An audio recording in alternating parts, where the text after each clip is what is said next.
আলহামদুলিল্লাহ।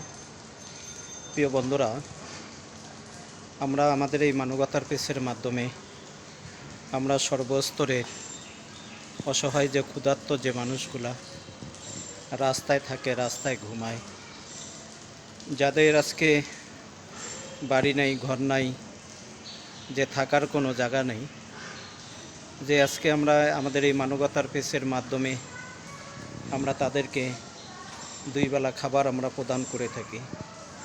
যদি কোনো সহৃদয়মান ব্যক্তি থাকেন, এই অসহায় ক্ষুধার্ত মানুষের জন্য আপনাদের মূল্যবান আপনাদের সাহায্যের হাতকে আপনারা বাড়িয়ে দিবেন। যে মানুষ তো মানুষের জন্য, যে আজকে ভাই আমরা কত টাকা, কত পয়সা, কতভাবে না আমরা নষ্ট করি। আমরা কি পারি না এই অসহায় ক্ষুধার্ত মানুষের জন্য এগিয়ে আসতে? যেসব বন্ধুরা এগিয়ে আসতে চাচ্ছেন তাদেরকে আমরা বিকাশ নাম্বার দিচ্ছি 017271306227। এই নাম্বারে অবশ্যই আপনারা এগিয়ে আসবেন।